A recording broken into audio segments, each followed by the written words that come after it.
آج کی رات وہ رات ہے کہ محمد رسول اللہ کا حضرت عبداللہ کے شکر حضرت عبداللہ کی پشت نکلنے کے بعد آمینہ خاتون کے وطن مقدس میں جا چکا ہے.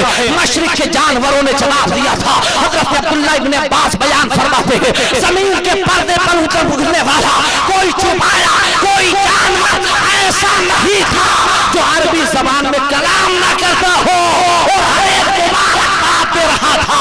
مبارک ہو محمد مصطفیٰ تشریف لانے والے ہیں. مبارک ہو امام الانبیاء جلوہ گر ہونے والے ہیں. ہر ایک پرندہ مبارک بات دے رہا تھا. حضرت عبداللہ ابن عباس فرماتے ہیں کہ مشرق کے پرندوں نے مغرب والوں سے کہا تھا مبارک ہو شہ کونین جلوہ گر ہونے والے ہیں. مبارک ہو آمینہ کا لال جلوہ گر ہونے والا ہے.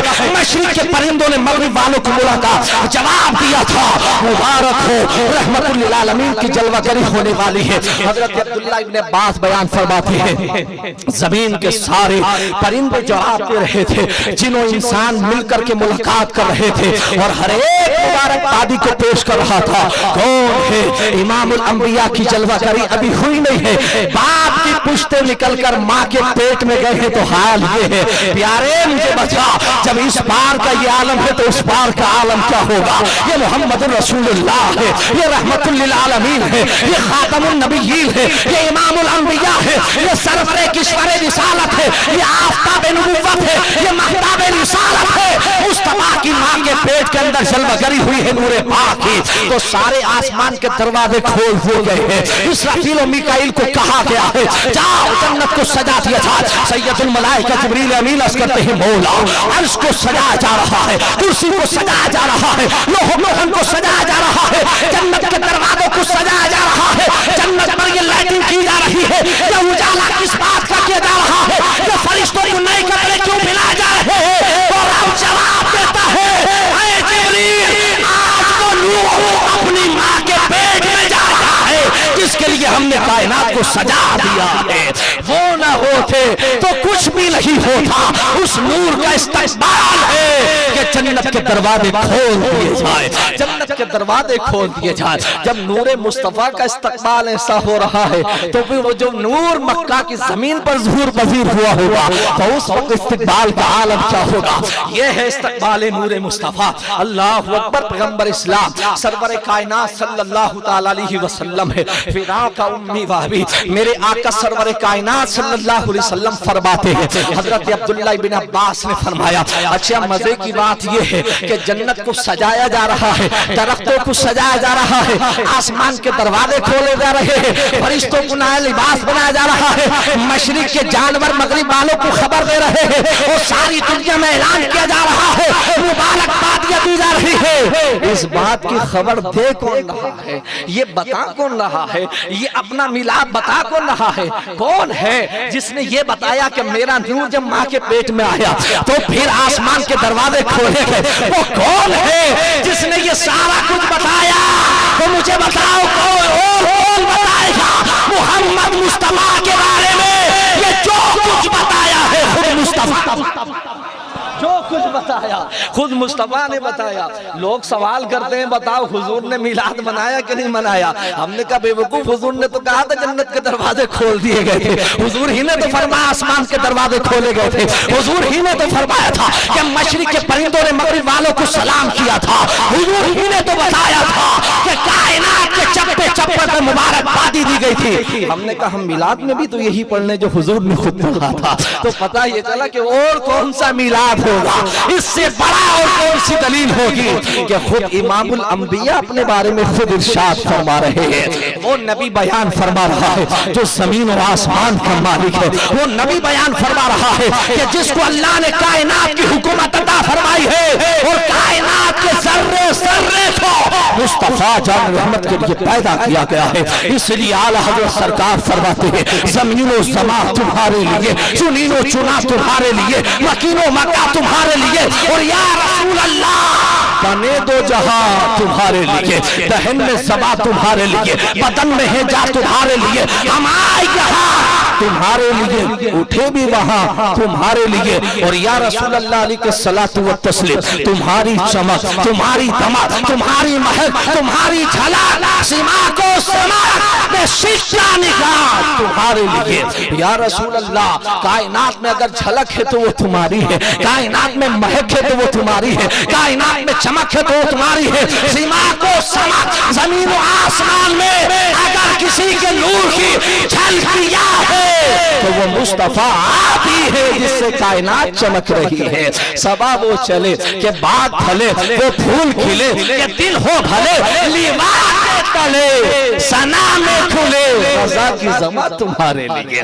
وہ سب کچھ حضور ہی کے لیے ہے، وہ سب کچھ مصطفیٰ کے لیے ہے۔ جہاں کسی کی نہیں بنتی ہے اور جہاں کوئی نہیں سنتا ہے وہاں آمینہ کا لال سنتا ہے، گنبد خضرا کا مکی سنتا ہے۔ جب کہیں نہیں بنتی ہے اور کوئی نہیں سنتا ہے، سب دروازہ بند کر دیتے ہیں تو آمینہ کا لال اپنا دروازہ کھولتا ہے، آمینہ کا لال کھولتا ہے۔ حضور فرماتے ہیں کہ جس رات میں اپنے باپ کی پشت سے نکل کر ماں کے شکم میں گیا تھا تو حال یہ تھا، رب نے منادی فرمایا ساری دنیا کو سجا دیا جائے۔ اس کے بعد آقا خود فرماتے ہیں کہ جانوروں نے ایک دوسرے کو مبارکباد دینا پیش کر دی تھی۔ یہ کون سا مہینہ تھا جس مہینے کے اندر پیغمبر اسلام کا نور اپنے باپ کی پشت سے نکلا اور ماں کے شکم میں گیا تھا؟ جانتے ہو یہ کون سا مہینہ تھا؟ یہ ماہ مبارک وہی تھا جس کو دنیا رجب المرجب کا مہینہ کہتی ہے، جس مہینے کے اندر اللہ نے زمین سے اٹھا کر لامکہ کی سیر کرائی تھی۔ یہ وہی مہینہ تھا، معراج والا مہینہ، یہ امام جعفر صادق کا مہینہ تھا، یہ محمد مصطفیٰ کی معراج کا مہینہ تھا، یہ مہینہ اسرا کی تفسیر کا مہینہ تھا کہ جس ماہ مبارک کے پہلے ہفتے میں اللہ کے حبیب کا نور ان کی ماں کے شکم کے اندر جلوہ گر ہوا تھا۔ اللہ اکبر۔ اب سرکار کی ماں کی بات سنو، اللہ کے حبیب علیہ السلام نے فرمایا حال دنیا کا تو یہ ہو گیا تھا، لیکن حضور فرماتے ہیں کہ جب میرا نور میں ماں کے پیٹ میں جلوہ گر ہوا تھا تو اس رات میں جتنے بھی معبودان باطل پوری دنیا میں بت تھے وہ سب کے سب اوندھے گر پڑے تھے، وہ سب تھرا کر کے زمین پر گرے ہوئے تھے، ان کی ناکیں زمین پر لگی ہوئی تھی۔ اللہ کے نبی نے فرمایا کائنات میں زمین کے پردے پر جتنے بادشاہوں کے تخت سجے ہوئے تھے، جب دیکھا صبح اٹھنے کے بعد تو اس کے تختے الٹے تھے، وہ سارے تخت پلٹے ہوئے تھے۔ جس رات میں اپنی ماں کے پیٹ میں جلوہ گر ہوا تھا اس کا عالم یہ تھا کہ بڑے بڑے محلات میں رہنے والے بادشاہوں کے قلعے تھرا اٹھے تھے۔ اللہ کے حبیب علیہ السلام نے فرمایا کہ جس رات میں اپنی ماں کے پیٹ میں آیا تھا اس رات کائنات میں ایک ہی صدا تھی اور وہ یہ صدا یہ تھی لا الہ الا اللہ محمد رسول اللہ۔ نعرہ تکبیر، نعرہ رسالت، سرکار کی آمد۔ ایک ہی صدا تھی، دنیا کو بتا دیا جائے کہ اللہ کے سوا کوئی معبود نہیں ہے اور محمد الرسول اللہ اللہ کے آخری نبی ہے۔ دنیا میں یہی نغمہ تھا، پتھروں نے جھک کر کے آمد نور مصطفیٰ کا استقبال کیا تھا، بتوں نے ناکیں ٹیک کر کے استقبال کیا تھا، بڑے بڑے محلات کے تخت الٹے ہو گئے تھے، انہوں نے استقبال کیا تھا، اور سارے لوگ اور جانور مل کر یہ کہہ رہے تھے لوگوں مبارک ہو محمد مصطفیٰ جلوہ گر ہونے والے ہیں۔ اے اے کتنا پیارا جملہ ہوگا، یہ کیسا جملہ ہوگا جب مشرق کے جانور کہتے ہو مبارک ہو محمد مصطفیٰ آنے والے ہیں، مشرق والے کہتے ہوں گے مبارک ہو محمد مصطفیٰ جلوہ گر ہونے والے ہیں۔ اللہ کے حبیب علیہ السلام نے ارشاد فرمایا یہ اس رات کی کرامت ہے جس رات محمد الرسول اللہ کا نور نکل کر ماں کے شکم میں گیا تھا۔ امام جلال الدین سیوطی رحمت اللہ تعالی علیہ ارشاد فرماتے ہیں ہم نے پوچھا تھا امام اعظم ابو حنیفہ رحمت اللہ تعالی علیہ سے سوال کیا تھا اے امام اعظم یہ بتاؤ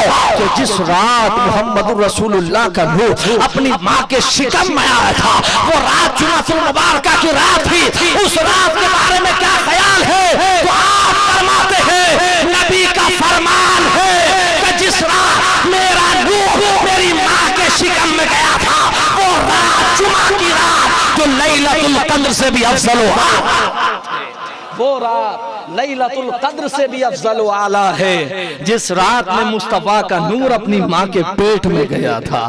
جب وہ رات اتنی اعلیٰ ہے تو جب وہ مکہ میں آئے ہوں گے تو وہ کتنی اعلیٰ و ارفع ہوگی۔ یارے جب اس پار کا یہ عالم ہے تو اس پار کا عالم کیا ہوگا؟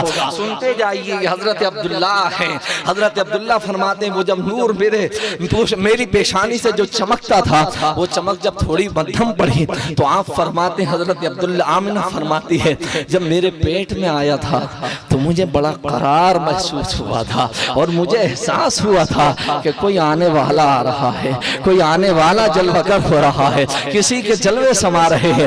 آقا کی ماں فرماتی ہے کہ جب میرے لال کا نور میرے شکم کے اندر آیا تھا تو اللہ کے نبی کی ماں فرماتی ہے میری روشنی کا حال اتنا بڑھ گیا تھا، اتنا بڑھ گیا تھا کہ مکہ کی اس رات میں جمعہ المبارکہ کی جب عبداللہ کی پوچھتے نکل کر میرے شکم میں آمنہ کے لال کا نور جلوہ گر ہوا تو آقا کی ماں فرماتی ہے روشنی کا حال یہ تھا کہ میں نے زمین پر رہ کر عرش معلیٰ دیکھ لیا تھا۔ سبحان اللہ، زمین پر بیٹھ کر ماں نے عرش الہی کو دیکھ لیا نور مصطفیٰ کے صدقے میں۔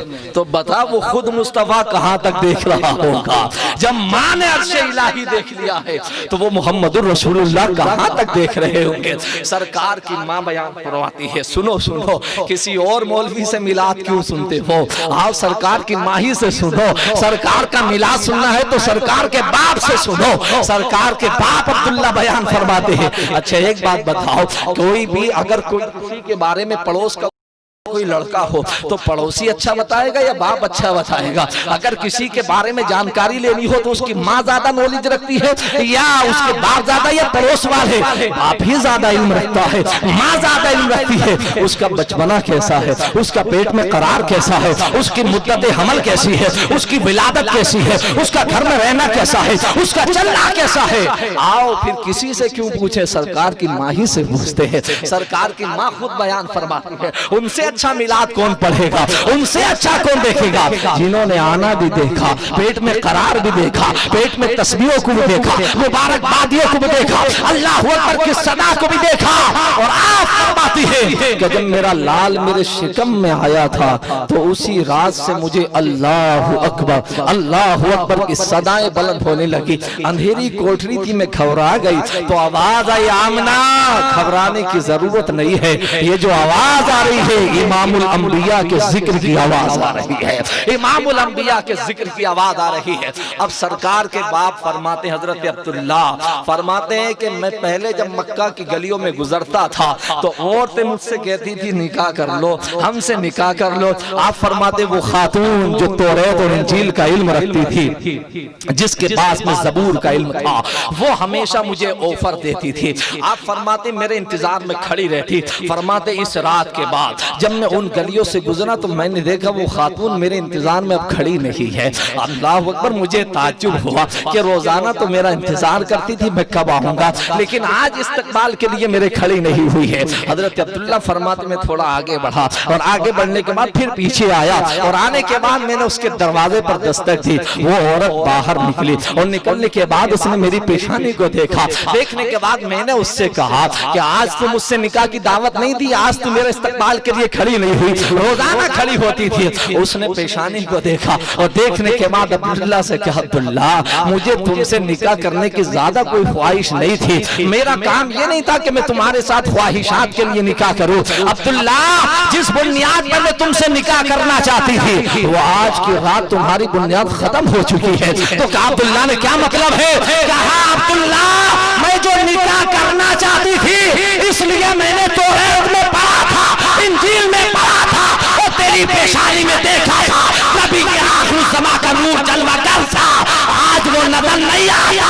وہ کوئی خاتون آمنہ جس نے اپنے پیٹ میں رکھ لیا ہے، میں تو اس نبی کی ماں بننا چاہتی تھی اس لیے تجھے نکاح کا آفر کرتی تھی۔ کاش تاریخ جب تک سورج چمکتا رہے گا اس کی ماں کا تذکرہ ہوتا رہے گا۔ میں بھی یہ چاہتی تھی کہ اگر اس نبی کی ماں بننے کا موقع مل گیا تو جب جب میلاد مصطفیٰ ہوگا تو نبی کے ساتھ نبی کی ماں کا تذکرہ بھی ہوگا۔ اللہ اکبر، یہ حضور کی ماں ہے سیدہ طیبہ آمنہ رضی اللہ تعالیٰ عنہ، یہ ہے حضرت عبداللہ فرماتے ہیں میرے وہ جھلکیاں دیکھنے کے بعد وہ خاتون کہتی تھی، حضرت عبداللہ رضی اللہ تعالیٰ عنہ فرماتے ہیں آپ کی زندگی کا ایک ایک لمحہ ایسا تھا، ایک ایک لمحہ ایسا تھا جو لا الہ کی تسبیح کرتا ہوا گزرا۔ اب یہیں پر رکیے گا اور رکنے کے بعد اس بات کو اور اس کنسپٹ کو آج کلیئر کیے دیتے ہیں۔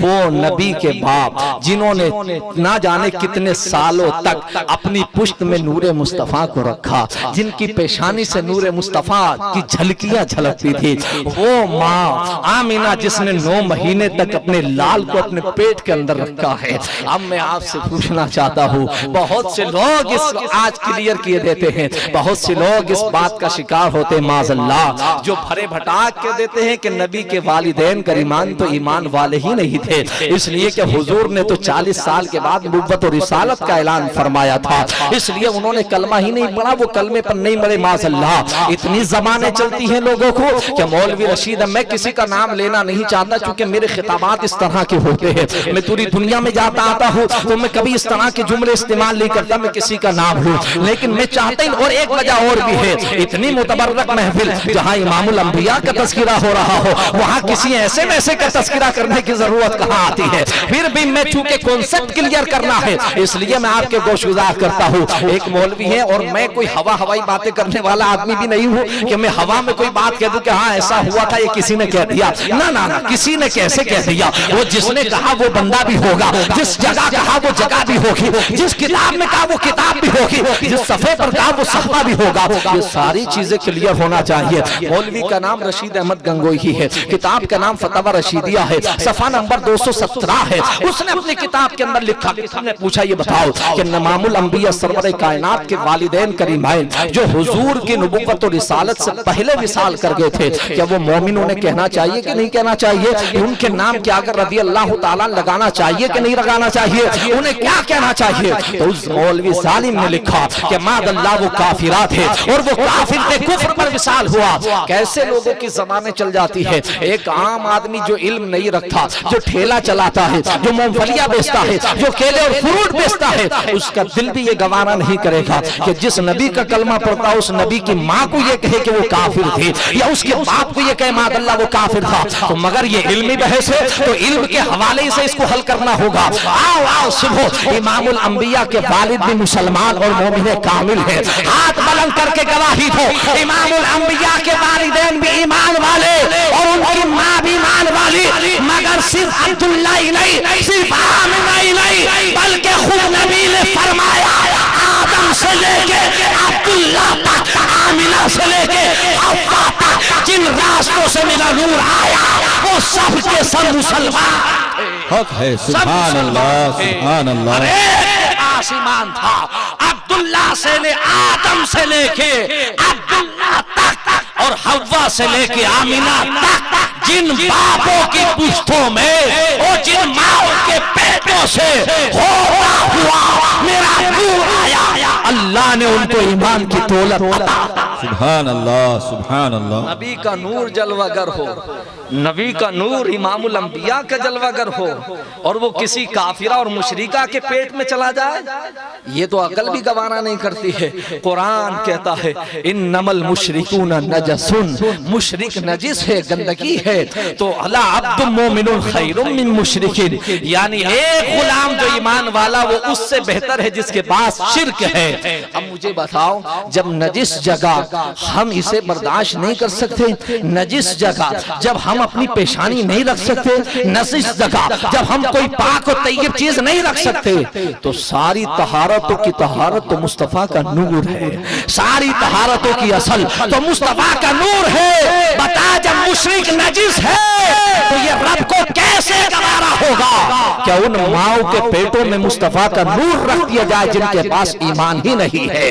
نہیں، بلکہ آدم سے لے کے عبداللہ تک اور حوا سے لے کے آمنہ تک جن پشتوں سے ہوتا ہوا مصطفیٰ کا نور گزرا ہے وہ سب کے پاس ایمان۔ اب آپ کہو گے یہ تو آپ نے ایسے ایسی بات کر دی ایمان کیسے ہے؟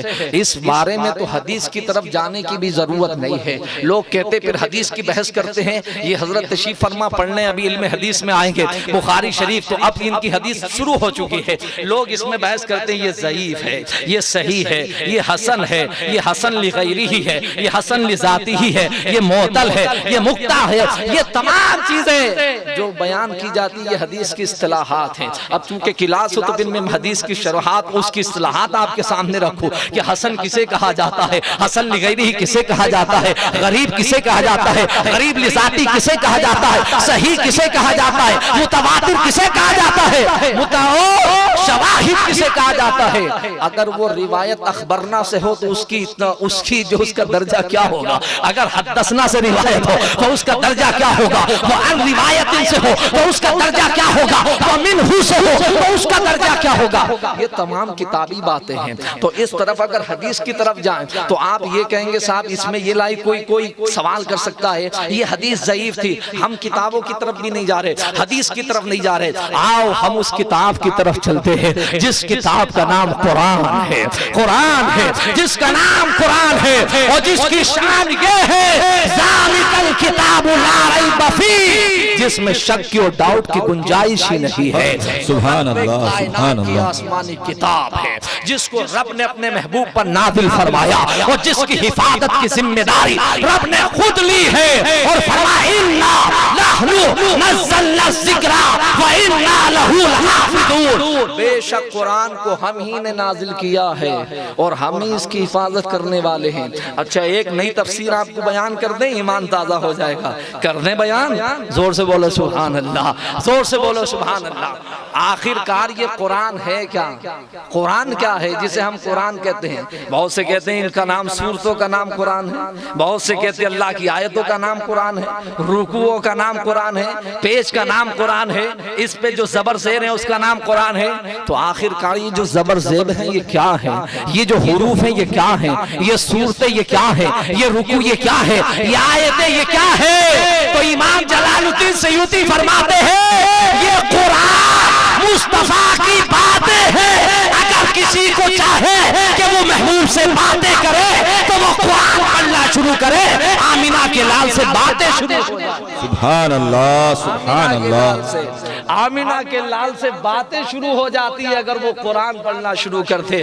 تو مصطفیٰ کے مجموعے کا نام اگر باتیں کرے تو اس کا نام کلام ہے۔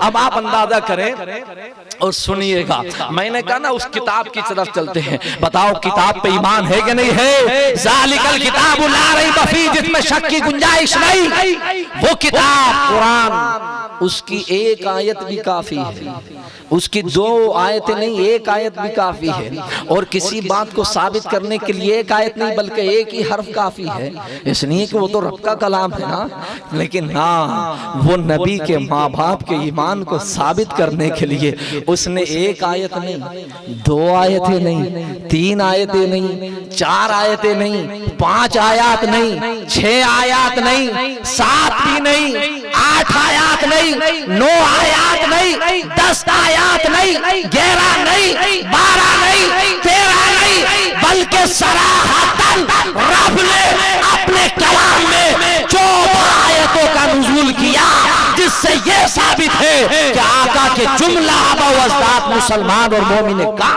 حق ہے۔ سبحان اللہ، سبحان اللہ۔ قرآن کی کتنی 14 آیات، کتنی آیات 14 آیات ہیں۔ کوئی اگر سوال کر لے اونا میں نبی کے والدین کے ایمان کے تعلق سے تو جواب دینا سینہ ٹھوک کر کہ کتنی آیات ہیں، 14 آیات۔ کتنی آیات ہیں؟ 14 آیات۔ اور پھر آیات میں بھی درجہ یہ ہوتا ہے کہ کنایتن ہے، دلالت النس ہے، عبارت النس ہے، صراحت النس ہے۔ کون سی نس ہے؟ تو صریحن ہے، یعنی الفاظ میں فرمایا کیا؟ صریحن، صراحتن۔ 14 آیات۔ کتنی آیات؟ 14 آیات۔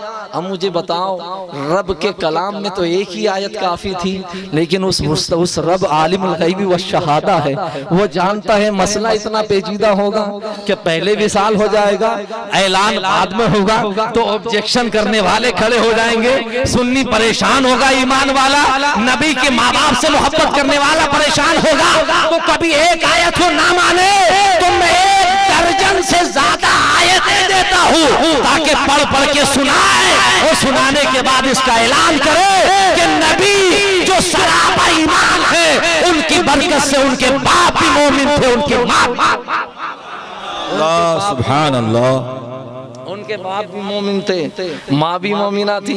اچھا ایک بات بتائیے گا، اللہ پاک نے پہلی آیت کریمہ ہے، پہلی آیت کریمہ وَإِذْ قَالَ إِبْرَاهِيمُ، جب هَذَا الْبَلَدَ آمِنًا وَاجْنُبْنِي وَبَنِيَّ أَن نَّعْبُدَ الْأَصْنَامَ، جب انہوں نے یہ دعا فرمائی، جب وہ کعبہ میں پہنچے اور کعبے کو جب انہوں نے کعبہ تعمیر جب ہوا اور جب انہوں نے دعا فرمائی تو کہا هَذَا الْبَلَدَ آمِنًا، اے اللہ اس شہر میں برکتیں عطا فرما اور اس شہر کے اندر تو ثمرات کا پھلوں کا جو ہے رزق کا انتظام فرما دے۔ اب جب یہ دعا ابراہیم کر رہے ہیں اور یہ کہہ رہے ہیں مولا یہ جو شہر ہے مکہ کھڑے وہاں ہیں، اب وہ مکہ جس وقت دعا کی جا رہی تھی اور حاضل بلد کہاں تھا شہر، تو اس وقت وہ شہر بھی نہیں تھا، صرف حضرت ابراہیم تو اسماعیل اور دو چار لوگوں کی جھونپڑیاں اور تھیں، تو یہ حاضل بلد کہنے کی کیا ضرورت تھی جب تو وہ چھوٹا سا ایک گاؤں بھی نہیں تھا اور شہر فرما رہے ہیں۔ تو اس شہر کی طرف بھی اشارہ حاضل بلد میں یہ ہے کہ وہ شہر آج کی بات نہیں کر رہے ہیں بلکہ اس زمانے کی بات کر رہے ہیں جب آمنہ کا لال جلوگر ہونے والا ہے، اس زمانے کی بات ہو رہی ہے۔ اور فرمایا گیا اس شہر میں اللہ برکت عطا فرما اور آنے والوں کے لیے امان عطا فرما اور اس شہر کے اندر پھلوں کا رزق عطا فرما۔ آج بھی یہ دعا ایسی مقبول ہے کہ دنیا کے پردے پہ جو پھل کہیں نہ ملے، بے موسم پھل وہ مکہ اور مدینہ میں حق ہے سبحان اور اللہ، مدینہ میں ضرور ملتا ہے، چاہے یہاں موسم ہو یا نہ ہو، آپ خانہ کعبہ جائیں، یہ اس دعائے ابراہیمی کی برکت ہے جو انہوں نے کعبے کی دیواروں کے سائے میں کی تھی۔ اچھا ایک بات یاد رکھیے، اب اس میں یہ دعا فرمائی اور دعا کے ساتھ ساتھ یہ فرمائے اے اللہ میری اور میرے بیٹے کی نسل میں جو اولاد ہو وہ کبھی بتوں کی پوجا کرنے والی نہ ہو، کبھی پتھروں کی پوجا کرنے والی نہ ہو، اے اللہ تو اس کو ایمان پر قائم رکھ، کیا ایمان پر قائم رکھ۔ ایک آیت کریمہ سورہ بقرہ کی کئی آیتیں اٹھا کے دیکھو جس میں اللہ نے ابراہیم کی امامت کا تذکرہ فرمایا، ابراہیم کے خانہ کعبہ ہونے کا تذکرہ فرمایا، کعبے کو صاف کرنے کا تذکرہ فرمایا اور جس میں انہوں نے قوم کا امام انہیں بنایا، اور پھر اس میں دعا یہ فرمائی ہے اللہ تو مجھے بھی مسلمان رکھ، میری اولاد کو بھی مسلمان رکھ اور ہماری نسلیں جو چلے ان نسلوں کو بھی مسلمان رکھ، اور وہ جو نبی آخر الزمان آنے والا ہے اسے ہماری ہی نسل میں پیدا فرما دے، سبحان اللہ سبحان اللہ، ہمیں بھی مسلمان رکھ، ہماری اولاد کو بھی مسلمان رکھ، ومن ذریتنا ہماری ذریت کو بھی مسلمان رکھ۔ ذریت کا اطلاق پوری ذریت پوری نسل پر ہوتا ہے، کائے پہ پوری نسل پر ہوتا ہے، اور جب پوری نسل پر اطلاق ہوتا ہے تو امام الانبیاء کے دادا دعا کر رہے ہیں اور یہ دعا کو رب قرآن کا حصہ بنا رہا ہے۔ اگر یہ دعا قبول نہ ہوتی تو رب اپنے قرآن کا حصہ کیوں بناتا، اپنے قرآن میں نازل نہیں کرتا۔ اس کا قرآن میں نازل کرنے کا مطلب یہ ہے کہ دعا رب کی بارگاہ میں مقبول ہو چکی ہے، اور جب دعا مقبول ہو گئی تو دعا یہ ہے کہ اللہ تو ہمیں بھی مسلمان رکھ اور ہماری اولاد کو بھی مسلمان رکھ۔ ایمان کا سرٹیفکیٹ رب سے ملا تب رب نے قرآن میں نازل کیا۔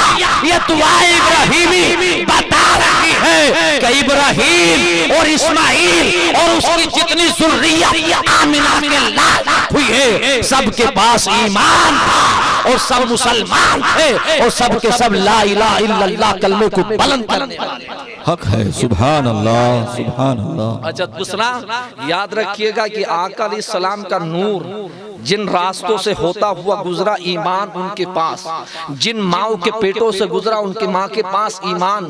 اچھا مجھے بتائیے جب ایمان والا ہے تو یہ فیصلہ قرآن کا ہے نا، لا یستوی اصحاب النار و اصحاب الجنہ، دوزخی اور جنتی برابر نہیں ہو سکتے، اصحاب الجنت هم الفائزون، جنتی کامیاب ہے۔ اب مجھے بتاؤ ایمان کی شان یہ ہے کہ وہ جنت کے اندر جائے اور کفر یہ ہے کہ اسے دوزخ کے اندر لے جائے اور اسے دوزخ کی آگ جلائے۔ مجھے بتاؤ کہ جس دل کے اندر نور مصطفیٰ ہو، یہ تو ہم اور آپ بھی جانتے ہیں اور آپ سب جانتے ہیں کہ نور مصطفیٰ کا چراغ جلا تو اسے جہنم کی آگ جلا نہیں سکتی۔ جس کے سینے میں سے محبت کا چراغ جلے اس کے سینے کو جہنم کی آگ جلا نہ سکے تو جس کی پشت میں نور مصطفیٰ رہے اور جس ماں کے پیٹ میں 9 مہینے تک جلوہ گر رہے، مجھے بتاؤ اسے جہنم کی آگ کیسے جلا سکتی ہے؟ دوسری روایت حضرت عائشہ حضرت انس رضی اللہ تعالیٰ عنہ سرکار کے صحابی ہیں، حضرت ابن عبیدہ فرماتے ہیں کہ میں ان کے گھر گیا، انہوں نے میری دعوت کی، میں دعوت میں ان کے گھر گیا تو دسترخوان سجایا، دسترخوان لگا ہوا تھا اور دسترخوان پر ایک رومال رکھا ہوا تھا چھوٹا سا ہاتھ صاف کرنے کا۔ آپ فرماتے وہ رومال رکھا ہوا تھا، وہ رومال بڑا گندا میلا کچیلا تھا، بڑا میل لگا ہوا تھا۔ میں نے کہا انس سے، اے انس یہ رومال بڑا گندا ہے اور یہ بڑا میلا نظر آ رہا ہے۔ حضرت انس فرماتے ٹھیک ہے ابھی صاف کیے دیتے ہیں۔ حضرت انس فرماتے میں نے حضرت عبیدہ نے کہا میں نے دیکھا، انس نے وہ کپڑے کا رومال اٹھایا اور ان کے گھر میں روٹی بنانے کا تندور جل رہا تھا، اسی تندور کے اندر اٹھا کر کے ڈال دیا اور تھوڑی دیر کے بعد اس میں سے نکالا تو اب مجھے بتا شعلے بھڑک رہے ہیں، تندور جو روشن ہو رہا ہے، اب اس میں کپڑا ڈالا جائے گا تو جلے گا یا بچے گا؟ مجھے بتاؤ بچے گا یا جلے گا؟ کپڑا جل جائے گا۔ آپ فرماتے حضرت عبیدہ کہ میں نے دیکھا رومال جب نکالا تو رومال ایسا تھا جیسے پانی سے دھو دیا ہو اور پانی سے صاف ستھرا کر دیا ہو۔ میں نے پوچھا تھا اے انس یہ رومال تم نے اس کے اندر ڈالا تھا آگ میں اور آگ میں ڈالنے کے بعد اس کا کام جلانے کا ہے، یہ صاف ستھرا کیسے ہو گیا؟ تو انس فرماتے ہیں یہ وہ رومال ہے کہ جس سے مصطفیٰ نے اپنے چہرے پاک کو لگا لیا تھا۔ نعرہ تکبیر، نعرہ رسالت، سرکار کی آمد۔ مصطفیٰ نے اپنے چہرے سے لگا لیا تھا یمسحو بمحمد، جس کو مصطفیٰ نے مسح کیا تھا اور مصطفیٰ نے اپنے ہاتھوں سے لگایا۔ جب یہ گندا ہو جاتا ہے تو ہم آگی میں ڈال کر کے اس کو دھو لیتے ہیں۔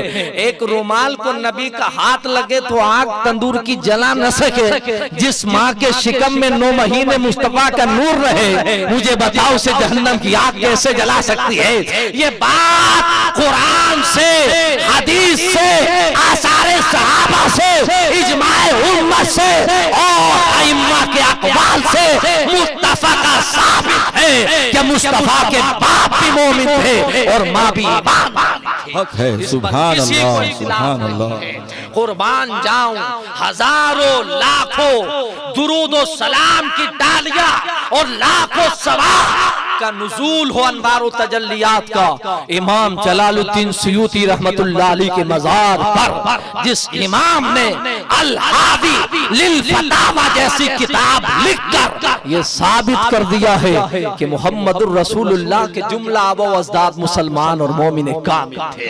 آؤ اعلیٰ حضرت کے نام سے تکلیف رکھنے والے لوگوں، بہت سے لوگوں کو تکلیف ہوتی ہے اعلیٰ حضرت کے نام سے، وار مجدد اعظم تیری تربت پہ لاکھوں سلام ہوں۔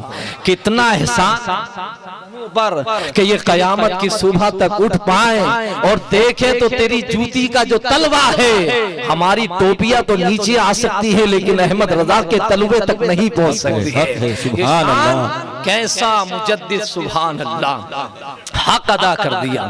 سادات اکرام کو جن کی نسبتوں کا تاج رکھنے کے بعد اور سادات کی غلامی کا پٹا اپنی گردن میں ڈالنے کے بعد امام احمد رضا نے دنیا بھر کے سیدوں کی قیادت کو محفوظ کر دیا ہے، حق ادا کر دیا۔ تبھی تو کہاں کیسے آقاؤں کا بندہ ہوں رضا، بول والے میرے سرکاروں کے، اے رضا، اے رضا، یہ احمد نوری کا فیض نور ہے، ہو گئی تیری غزل بڑھ کر قصیدہ نور کا۔ کبھی یہ نہیں کہا کہ یہ کام احمد رضا نے کیا ہے، یہ نقی علی خان کے بیٹے نے کیا ہے، یہ رضا علی کے پوتے نے کیا ہے، یہ امام المتکلمین کے شہزادے نے کیا۔ جب بھی لکھا تو یہ کہا کہ میں گدا ہوں اپنے کریم کا، میں گدا ہوں اپنے کریم کا۔ جب بھی بولا تو یہی بولا کہ میں گدا ہوں اپنے کریم کا۔ سبحان اللہ، کیسا کام۔ امام جلال الدین سیوطی کی الحاوی للفتاوی، اور اس کے بعد میں اتنی بڑی کتاب پوری امت میں 14 صدیوں میں نہیں، 14 صدیوں میں پوری امت نے کتاب نہیں لکھی، بس جس نے بھی لکھا تو 21 آقا علیہ السلام کے نسب نامے لکھے۔ کتنے؟ 21 نسب ناموں تک لکھنے کے بعد قلم اٹھا دیا۔ 21 نسب نامے لکھے ہیں کہ بس یہ ثابت ہے، 21 سے آگے کو نہیں لکھا۔ قربان جاؤں امام احمد رضا فاضل بریلوی پر کہ جس نے کتاب الشمول الاسلام اس نام سے کتاب لکھی اور جس میں میرے آقا کے جد کریم کے ایمان پر قلم چلایا تو آدم سے لے کے عبداللہ تک اور حوا سے لے کے آمنہ تک کس سن میں، کس پیریڈ میں، کس ٹائم میں، کتنے وقت کس کے پاس مصطفیٰ کا نور رہا، اس امام نے کتابوں کے درجنوں حوالے کے ساتھ ایک کتاب شمول الاسلام لکھ کر ملت کو یہ بتا دیا کہ جن گلیوں سے مصطفیٰ کا نور آیا وہ سب مومن تھے، وہ جن ماؤں کے پیٹ سے آیا وہ سب نعرہ رسالت، عشق و محبت، عشق و محبت۔ شمول الاسلام، شمول الاسلام اعلیٰ حضرت نے کتاب لکھی۔ کیسی کتاب جامع لکھی ہے۔ جب عرب شریف کے امام اعظم کے پاس وہ کتاب رکھی گئی تھی اور شمول الاسلام کو اعلیٰ حضرت نے پیش کیا تھا، یہ رسالہ فقیر نے لکھا ہے، تو انہوں نے اپنے سر پر رکھنے کے بعد حرم شریف کا طواف کیا تھا اور انہوں نے یہ کہا تھا کہ احمد رضا کہ نبی کی خاص عنایت ہے تیرے اوپر کہ مصطفیٰ نے علم کے ایسے دروازے کھول دیے ہیں، ایسا لگتا ہے کہ یہ کتاب احمد رضا نے خود نہیں لکھی ہے بلکہ مصطفیٰ نے بیٹھ کر خود لکھوا۔ سبحان اللہ، سبحان اللہ۔ ایسے علم کے دریا بہائے۔ تو چونکہ میں امام احمد رضا کی میں نے بھی الحاوی للفتاوی سے جو مطالعہ کیا ہے تو وہ بھی میں نے شمول الاسلام پڑھ کر ہی مطالعہ کیا، لیکن بہت سے لوگوں کو چونکہ امام احمد رضا کے نام سے تھوڑی سی وہ ہو جاتی ہے طبیعت خراب، تو اس لیے میں امام احمد رضا کا ریفرنس نہ پیش کر کے امام جلال الدین سیوطی رحمت اللہ علیہ کا ریفرنس پیش کرتا ہوں، چونکہ انہوں نے وہابی بھی مانتے، دیوبندی بھی مانتے، سب اپنا امام مانتے ہیں اور سب ان کی کتاب فتاوی جالین شریف کو جو ہے تفسیر جالین کو سب پڑھاتے ہیں اپنے یہاں اور سب مانتے ہیں۔ تفسیر جلالین پڑھاتے ضرور ہیں لیکن اس کا جو جلال ہے وہ جمال بن کے اس کے سینوں میں اترتا نہیں ہے، کیونکہ جو عقیدہ امام جلال الدین سیوطی کا ہے، جو عقیدہ امام جلال الدین سیوطی کا ہے وہ عقیدہ ان کے پاس میں نہیں۔ الحاوی للفتاوی امام جلال الدین سیوطی رحمت اللہ علیہ کتاب ہے، آپ نے اس کے اندر آپ سے لے کر کے آپ سے پہلے تک جتنے محدثین تھے اور جنہوں نے اس ایمان پر بحث کی سب کو جمع کیا اور جمع کرنے کے بعد پھر آپ نے یہ فتویٰ دیا کہ تمام شواہد سے اجماع امت سے یہ ثابت ہے کہ وہ شخص جو نبی کے والدین کو مومن نہ مانے یا والدہ واجدہ کو ایمان والا نہ مانے وہ دنیا کا بدترین ملعون ہے، وہ شخص جہنمی ہے جو حضور کے والدین کے تعلق سے یہ عقیدہ۔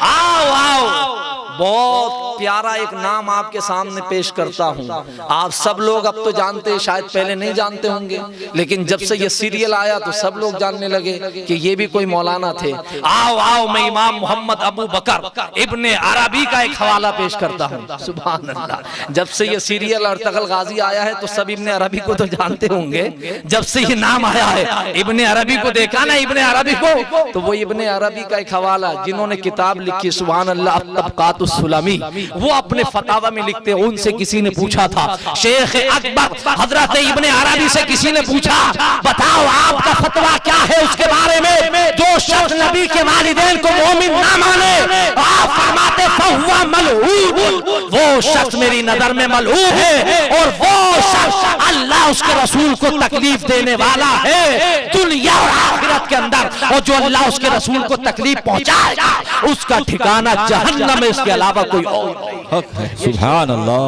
سبحان اللہ۔ یہ شیخ ابن عربی نے خود لکھا ہے۔ آپ فرماتے ہیں پھر یہ آیت پڑھی آپ نے فَهُوَ مَلْعُونٌ إِنَّ الَّذِينَ يُؤْذُونَ اللَّهَ وَرَسُولَهُ لَعَنَهُمُ اللَّهُ فِي الدُّنْيَا وَالْآخِرَةِ، اللہ کی دنیا اور آخرت میں اس پر لعنت ہوتی ہے جو اللہ کے نبی کے والدین قریبین کو مومن نہ مانے۔ آؤ سنو، حضرت عباس سرکار کے چچا ہیں، حضرت عباس سرکار کے چچا ہیں۔ ایسی بہت سی آیت ہیں کہ آقا علیہ السلام نے خود ارشاد فرمایا کہ مرنے کے بعد اس کے خاندان والوں کو اس کی وجہ سے تکلیف نہ پہنچاؤ، اور حضور نے فرمایا کہ میں تم میں سب سے بہتر انسان ہوں، انا خیرکم نسبا و خیرکم ابا، میں تم میں سب سے بہتر ہوں نسب کے اعتبار سے بھی اور باپ کے اعتبار سے بھی. اور میرے آقا نے دوسری حدیث میں فرمایا وَأَنَا خَيْرُكُمْ نَسَبًا وَأَنَا خَيْرُكُمْ بُيُوتًا, میں تم میں سب سے بہتر ہوں نسب کے اعتبار سے بھی گھر کے اعتبار سے بھی. آقا نے فرمایا کہ اللہ نے جب خلق کو پیدا کرنے کا ارادہ کیا تو سب سے بہترین مخلوق حضرت آدم کو پیدا کیا. آقا فرماتے آدم کو اللہ نے آدم کو پیدا کیا اور اس آدم میں سب سے بہترین مجھے رکھا ہے. پھر اللہ نے قبیلے بنائے تو ان بہترین قبیلوں میں مجھے رکھا. پھر اللہ نے شعبے بنائے تو سب سے اچھے شعبے میں مجھے رکھا. پھر خاندان بنائے تو سب سے بہتر خاندان میں مجھے رکھا. پھر باپ بنائے تو سب سے بہتر باپ میرا بنایا اور سب سے بہتر ماں میری. سبحان اللہ سبحان اللہ. دوسری حدیث ہے مشکات شریف کی حدیث ہے, امام ترمذی نے اس کو بیان فرمایا ان اللہ اصطفى ابراہیم واصطفى اسماعیل واصطفى بنی کنانہ. پھر میرے آقا نے ارشاد فرمایا واصطفى قریشا واصطفى بنی ہاشم وانا منہ. آقا نے فرمایا اللہ نے ابراہیم کو چنا اور ابراہیم سے اسماعیل کو چنا اور اسماعیل سے بنی کنانہ کو چنا اور بنی کنانہ کے قبیلے سے قریش کو چنا اور قریش سے بنو ہاشم کو چنا اور بنو ہاشم سے محمد رسول اللہ. حق ہے. سبحان اللہ سبحان اللہ. میرے آقا نے فرمایا آؤ سن لو, کہاں تک مصطفیٰ کے ایمان والدین کے ایمان کی دلیل سنو گے. آؤ دیکھو یہ مصطفیٰ کے والد ہیں حضرت عبداللہ, یہ ماں ہے حضرت آمنہ خاتون. اللہ اکبر, جن کا نام لے تو ہمارا دل ٹھنڈا ہو جائے. وہ فرماتے ہیں آقا کریم کہ اللہ نے آدم کو چنا, اس میں سب سے بہتر مجھے رکھا. پھر اللہ نے شعبے بنائے, سب سے بہتر شعبے میں مجھے رکھا. آقا نے فرمایا اللہ نے عرب کو چنا, عرب میں سے مجھے رکھا. پھر عرب میں سے قریش کو چنا, قریش میں مجھے رکھا. قریش میں سے بنو ہاشم کو چنا, بنو ہاشم میں مجھے رکھا. اور پھر حضور نے فرمایا میں ان سب سے بہتر ہوں, نہ میرے نسب کا کوئی جواب ہے نہ میرے آبا و اجداد کا کوئی جواب ہے. میرے گھر جیسا کسی کا گھر نہیں, میرے آبا و اجداد جیسے کسی کے آبا و اجداد نہیں ہے, میرے نسب جیسا کسی کا نسب. سبحان اللہ سبحان. حضرت عباس سرکار کے چچا جب ایمان لے آئے مدینہ شریف پہنچے تو مدینہ شریف میں ایک مرتبہ گزر رہے تھے. صحیح بخاری شریف کی حدیث بھی امام بخاری نے بھی بیان فرمایا. فرماتے ہیں کہ حضور حضرت عباس گزر رہے تھے تو انہیں کسی منافق نے دیکھا اور بلا بھلا کہا اور کچھ ان کے باپ کا نام لے کر دادا کا نام لے کر کے برا بھلا کہا. تو اللہ کے حبیب علیہ السلام کو تکلیف ہوئی حضرت عباس کو اور حضور کی بارگاہ میں تشریف لے کر آئے. کسی نے خبر دی یا رسول اللہ علیہ السلام آپ کے چچا حضرت عباس جا رہے تھے, ان کو کسی نے برا بھلا کہا. تو اللہ کے حبیب علیہ السلام نے فرمایا بلال سے کہو اعلان کریں. بلال نے اعلان کیا. اعلان کرنے کے بعد امام الانبیاء نے فرمایا سب کو بلا لو. اور حضرت عمر حضرت ابوبکر صدیق فرماتے میں نے دیکھا کہ مصطفیٰ کے چہرے نور پر غصے کے آثار اس طرح سے تمتما رہے تھے کہ اس طرح سے چہرے پاک لگ رہا تھا کہ نبی کریم سرور کائنات کو ظاہری بہت پریشانی. امام الانبیاء تشریف فرما ہوئے, فرما مسجد نبوی شریف کے باہر سب لوگ کھڑے ہو گئے اور سارے لوگ اندر بیٹھے. امام الانبیاء منبر شریف پر جلوہ گر ہوئے. آپ نے فرمایا لوگو یہ بتاؤ میں کون ہوں. سب نے کہا محمد الرسول اللہ ہے.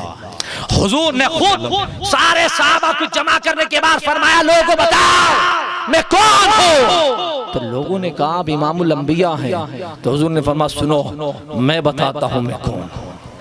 زور سے بولو سبحان اللہ. حضور نے فرمایا میں بتاتا ہوں میں کون ہوں. حضور نے فرمایا میں محمد بن عبداللہ بن عبد المطلب بن ہاشم بن عبد مناف بن کعب میں ہوں. اور آقا نے نام گناتے چلے گئے اور حضور نے فرمایا سنو اللہ نے ابراہیم کو چنا, ابراہیم سے اسماعیل کو چنا, اسماعیل سے کنانہ کو چنا, کنانہ سے قریش کو چنا, قریش سے بنو ہاشم کو چنا اور بنو ہاشم سے محمد کو سنا ہے.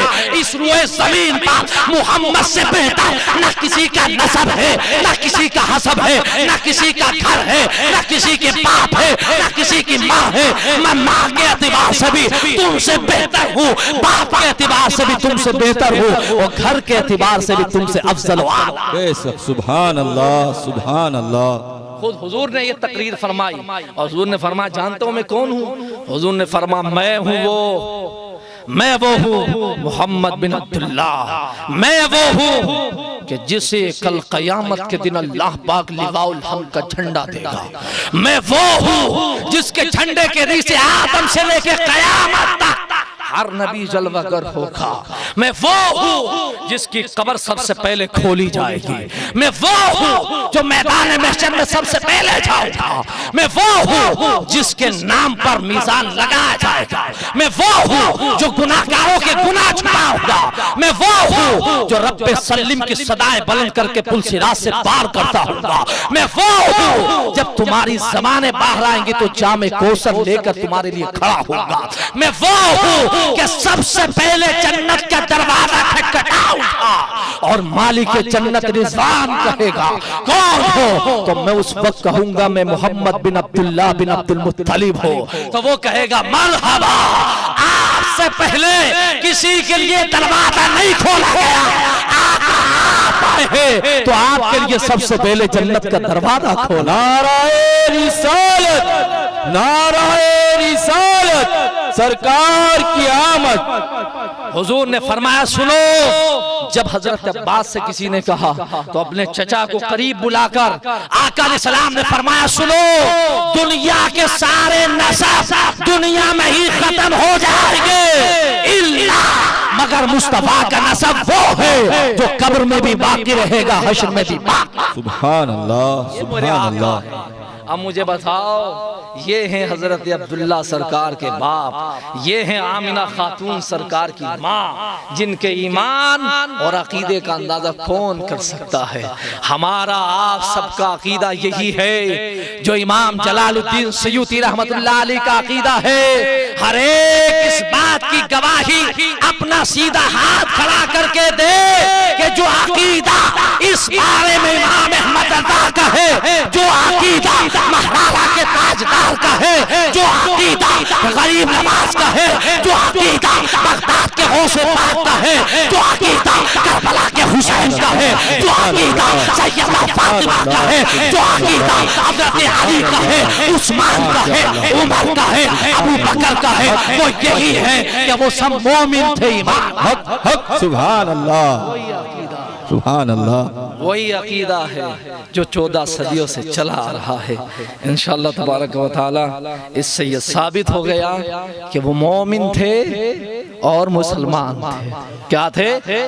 مومن تھے، مسلمان تھے۔ یہ صرف اعلیٰ حضرت کا مسئلہ نہیں ہے، یہی عقیدہ اجمیر معلیٰ کے خواجہ کا بھی ہے، یہی عقیدہ بغداد کے غوث پاک کا بھی ہے، یہی عقیدہ جنید بغدادی کا بھی ہے، یہی عقیدہ سری سکتی کا بھی ہے، یہی عقیدہ شہاب الدین کا بھی ہے، یہی عقیدہ بہاؤالدین کا بھی ہے، یہی عقیدہ شیخ اکبر ابن عربی کا بھی ہے، یہی عقیدہ امام اعظم کا ہے، یہی امام مالک کا ہے، یہی امام شافعی کا ہے، امام احمد بن حنبل کا ہے، امام خزیمہ کا ہے، عبدالرزاق کا ہے۔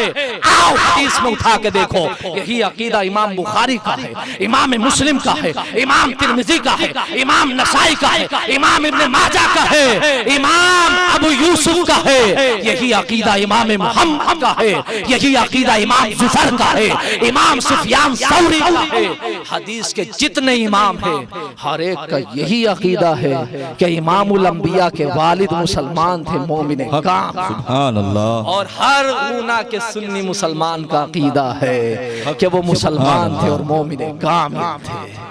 ان کے عقیدے کی گواہی انشاءاللہ تعالی یہ زمین بھی دے گی، یہ آسمان بھی دے گا، یہ چاند ستارے بھی دیں گے، یہ ہمارے چہروں کا نور بھی گواہی دے گا کہ آمنہ بھی مسلمان تھی، عبداللہ بھی مسلمان تھے۔ اور کیوں نہ ہو، اس لیے کہ محمد مصطفیٰ تشریف لانے والے ہیں، حضور آنے والے ہیں۔ باتیں لمبی ہو گئی، کل انشاءاللہ تبارک و تعالی یہ ہے استقبال نور مصطفیٰ۔ سبق یاد رکھیے گا، یہیں سے کل آگے بڑھیں گے انشاءاللہ تعالی۔ السلام علیکم ورحمۃ اللہ۔